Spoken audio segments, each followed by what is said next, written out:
제자 자공이라는 사람이 스승 공자에게 나아가 이런 질문을 던졌습니다. 사람이 평생 실천할 행동 원칙을 한마디로 이루면 무엇입니까? 이에 공자는 서가 그런 단어가 아니냐. 내가 원하지 않는 것을 남에게 행하지 말라고 대답했습니다. 몇백 년이 지난 후의 일입니다. 예수님보다 한 세대 정도 앞서서 활동하고 또 동시대에도 같이 있었던 당시 율법 해석에 굉장히 정통했던 샴마이와 힐렐이라는 두 바리새인들이 있었습니다. 한 이방인이 율법을 엄격하게 해석하기로 유명한 이 샴마이에게 가서 이런 질문을 던지면서 물어봤습니다. 선생님, 제가 한 발로 서 있는 동안 선생님께서 토라, 율법을 전체를 다 설명해 준다면 제가 유대교로 개종할 용의가 있습니다. 그랬더니 샴마이가 손에 가지고 있던 막대기로 그를 쫓아내 버렸습니다. 그리고 나서 이 이방인은 또 다른 유명한 당대의 율법의 해석에 정통한 이 힐렐이라는 사람에게 나갔습니다. 그는 율법을 관대하고 또 포용력 있게, 융통성 있게 해석했던 사람입니다. 그에게 가서 동일하게 질문합니다. 선생님, 제가 한 발로 서 있는 동안 선생님께서 율법 전체를 가르쳐 주신다면 제가 유대교로 개종할 용의가 있습니다. 그랬더니 힐렐이 대답했습니다. 내 자신에게 싫은 것은 아무에게도 하지 말아라. 그것이 율법의 전부요, 나머지는 해설에 불과하다. 이 사람은 어떻게 했을까요? 그 이후에 유대교로 개종했다는 이야기가 전해져 옵니다. 우리가 기원전 6세기, 5세기의 이 공자의 설명이나 또 기원전 1세기의 유대 지역에서 활동했던 이 힐렐이라는 바리새인이나 동일한 비슷한 가르침을 보여주고 있습니다. 내가 원하지 않는 것을 남에게 행하지 말아라. 근데 이런 가르침이 동서고금을 막론하고 많이 있었고요. 그래서 이것을 후대 사람들이 황금률이라고 불렀습니다. 황금률, 골든 룰. 그래서 황금률이라고 불렀는데요. 왜 이러한 도덕률을 황금률이라고 불렀을까? 아마도 이것이 정말 모든 도덕을, 모든 윤리적인 가르침 중에서 가장 빛나고 가장 값지고 가장 변치 않는 소중한 것이라는 그런 뜻에서 이렇게 황금률이라고 불렀다고 알려집니다. 오늘 우리가 읽은 본문 7장 12절도 마찬가지로 황금률에 속합니다. 그런데 앞서 살펴보았던 이 황금률과는 좀 다른 특징을 보여주는데요. 오늘 이 시간 함께 살펴보려고 합니다. 먼저 첫 번째로 살펴볼 것은 황금률의 형식적인 측면이 조금 다릅니다. 예수님께서 말씀하신 오늘 본문은 뭐뭐 하라 라는 긍정의 형태이고요. 아까 말씀드렸던 공자나 힐렐 그리고 기타 등등의 황금률은 하지 말아라 라는 부정의 황금률입니다. 그래서 오늘 본문 7장 12절을 함께 읽어보겠습니다. 시작. 그러므로 무엇이든지 남에게 대접을 받고자 하는 대로 너희도 남을 대접하라. 이것이 율법이요 선지자니라. 아까도 말씀드렸지만 동서고금을 막론하고 내가 원치 않는 것을 남에게 행하지 말아라, 하지 말아라, 이렇게 부정의 형식으로 되어 있다고 해서 부정의 황금률이라고 부르는데요. 근데 예수님께서는 하지 말아라가 아니라 어떻게 합니까? 하라라고 얘기하셔요. 비슷한데 다르죠. 그래서 이걸 긍정의 형식으로 표현하신 것이 다른 점입니다. 그러므로 무엇이든지 남에게 대접을 받고자 하는 대로 남에게 너희도 남을 대접하라. 이것은 레위기 19장 18절에 나온 내 이웃 사랑하기를 내 자신과 같이 사랑하라 라는 긍정의 표현을 그대로 가져온 거나 다름이 없지요. 이웃을 사랑하기 때문에 적극적으로 내가 대접하고 섬길 수가 있는 것입니다. 그래서 단순히 공동체와 사회를 유지하기 위해서 하지 말라라고 세속은 그렇게 이야기했지만, 그렇게 가르쳤지만 하나님의 아들이신 예수 그리스도께서는 남을 대접하라고 명하시면서 적극적으로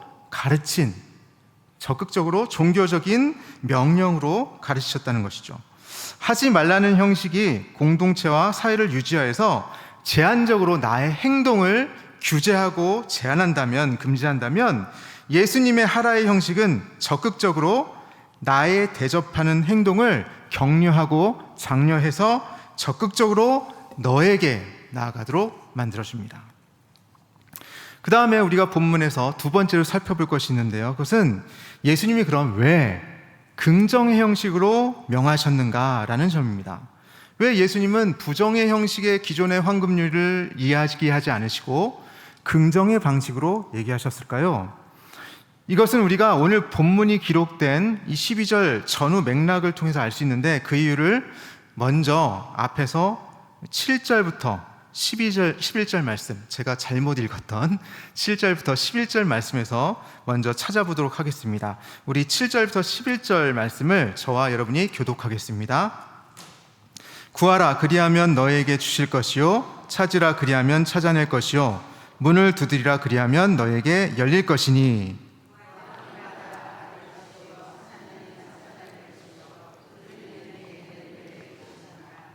너희 중에 누가 아들이 떡을 달라 하는데 돌을 주며, 함께 읽겠습니다. 너희가 악한 자라도 좋은 것으로 자식에게 줄 줄 알거든 하물며 하늘에 계신 너희 아버지께서 구하는 자에게 좋은 것으로 주시지 않겠느냐. 아멘. 우리가 지금 읽은 11절에서 하나님은 구하는 자녀에게 좋은 것을 주시는 아버지시다. 그죠? 예. 하나님 아버지가 우리에게 좋은 것을 주신다고요. 아마도 여기 초신자분들은 경험이 없으실 수도 있을 것 같은데, 여기에서 금요 기도에 나와서 기도하고 응답을 구하고 또 예배 생활을 하시는 분이라고 한다면, 예, 아버지가 좋은 분인 거 아시지요? 응답도 많이 받으셨죠. 예. 그런 은혜가 있기 때문에, 하나님으로부터 그런 받은 은혜가 있기 때문에 우리도 그 은혜를 가지고 이웃에게 좋은 것을 주어야 한다. 내가 가진 것으로, 내가 대접받고 싶어하는 것으로 남에게 그렇게 대접해야 한다라고 강조한다는 것입니다.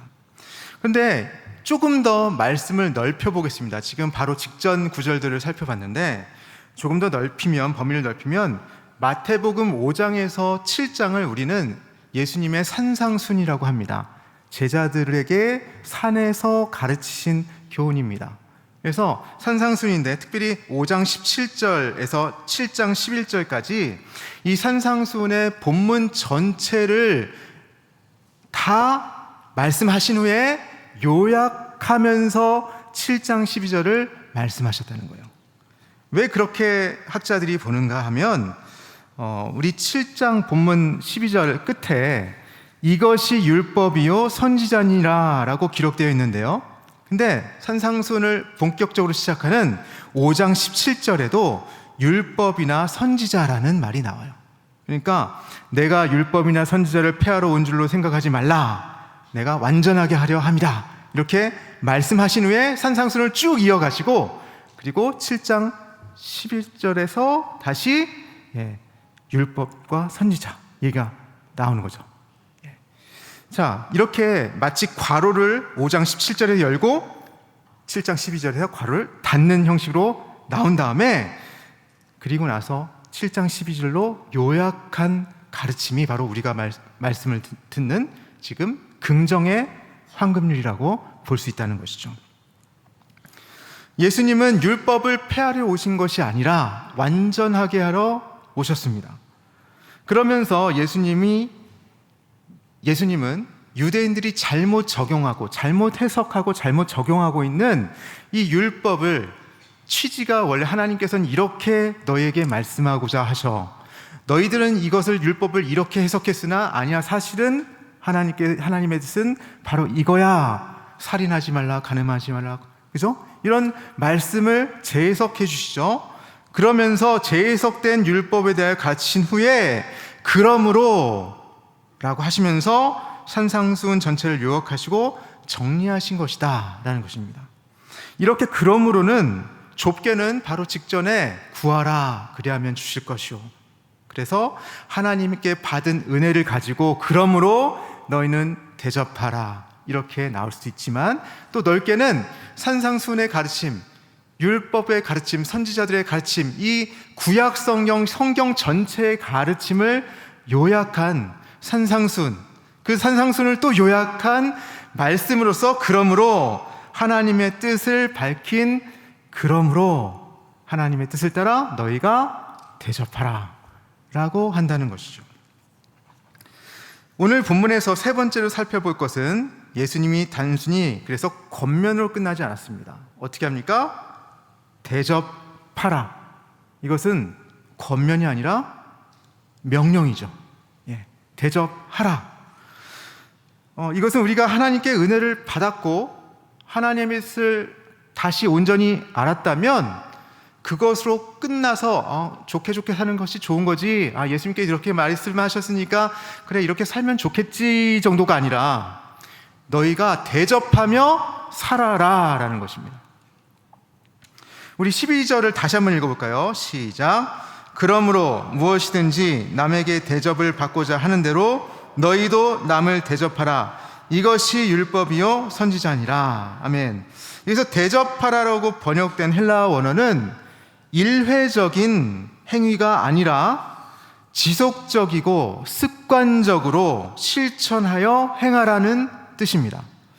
그리고 너희도라고 번역된 단어의 원어는 바로 너희가 라는 강조의 뜻을 갖는다고 합니다. 그러니까 남들이 어떻게 하든 너희는 대접하라. 세상 사람들이 이렇게 행하든 너희는 상관하지 말고 바로 너희는 그렇게 대접하라. 강조하는 거예요. 그렇다면 왜 우리가 지속적으로 습관적으로 남을 대접하는 삶을 살아야 할까요? 산상수훈이 시작되는 것이 5장부터라고 말씀드렸죠. 마태복음 5장부터 제일 처음 할 때 팔복으로부터 나오잖아요. 예수님께서 복이 있으라, 복이 있으라 먼저 선언하십니다. 먼저 예수님의 제자들에게 말씀하시면서 천국이 너희들의 것이다. 너희들이 위로를 받을 것이다. 땅을 차지할 것이다. 배부를 것이다. 긍휼히 여김을 받고 하나님을 볼 것이며 하나님의 아들이라 일컬음을 받을 것이다.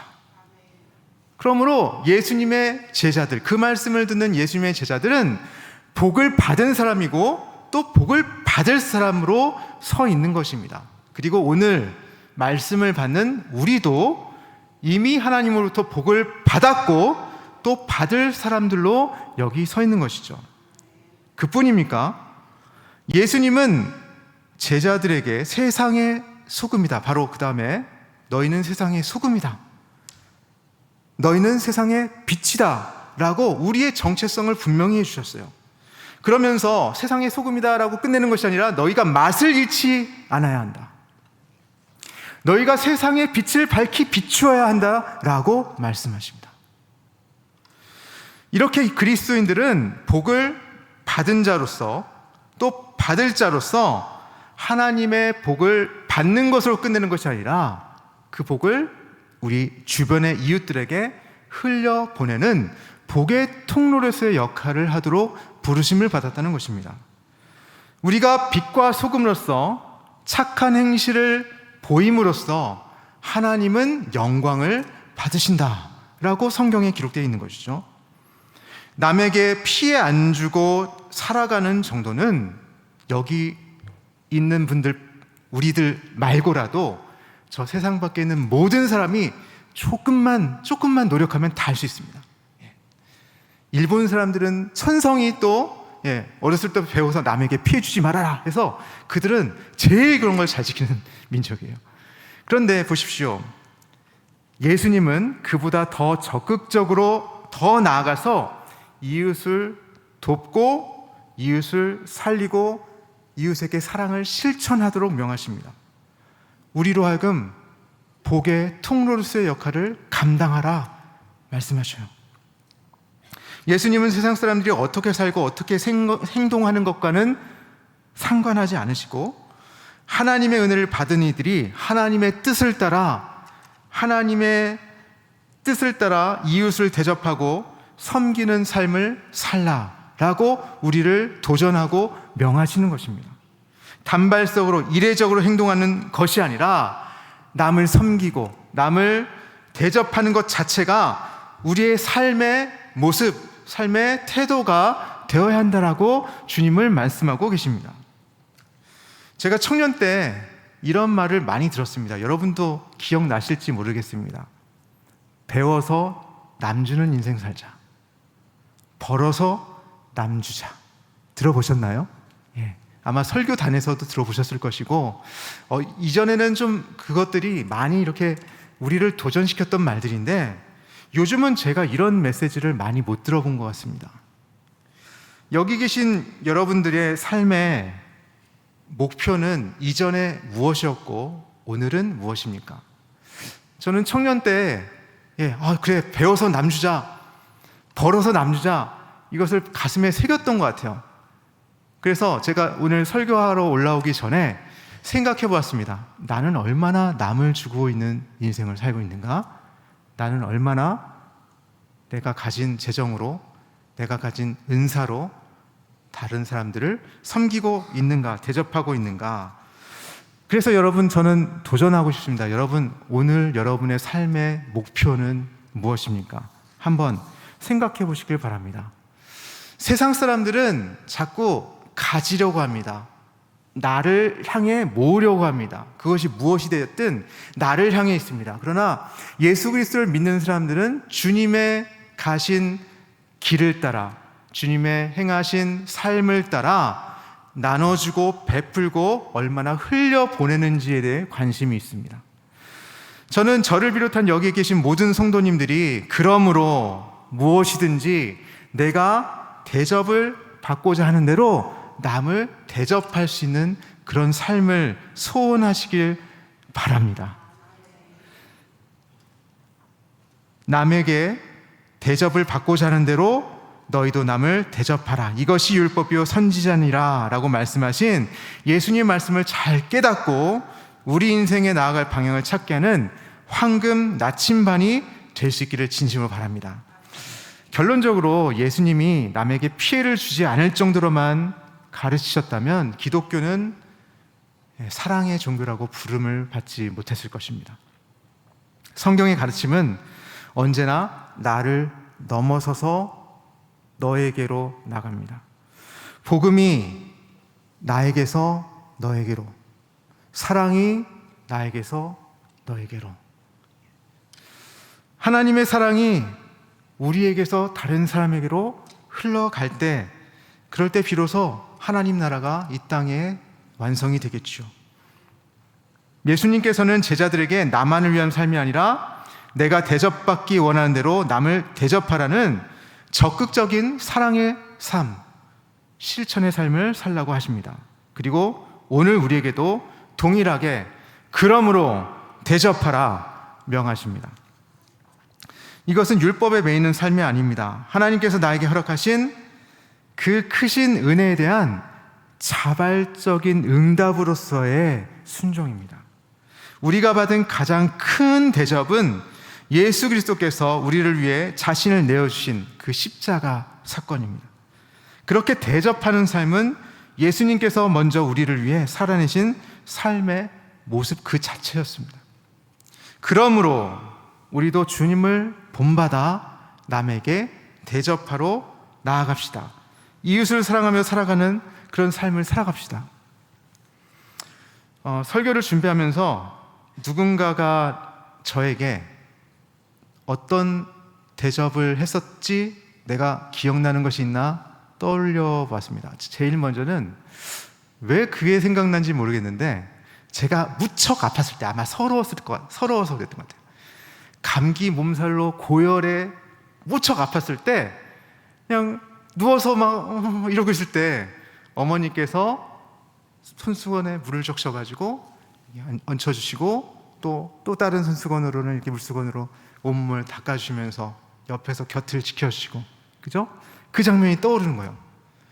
또 친구들이 저랑 놀아줬던 기억이 떠올랐습니다. 함께 그냥 같이 놀아줬던 그 장면이 떠올랐고요.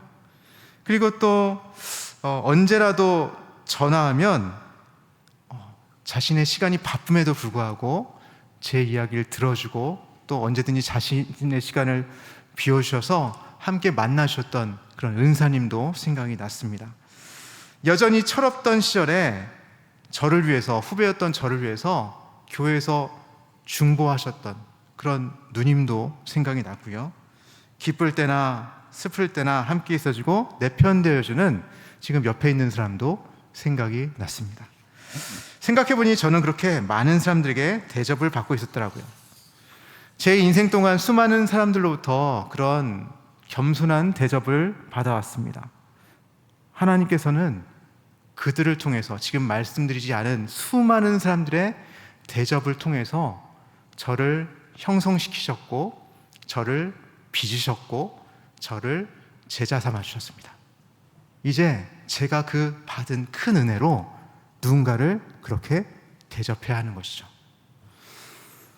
저도 누군가를 섬기고 이제 대접할 수 있게 되었습니다. 그리고 마찬가지로 여러분도 그런 기억이 나실 것입니다.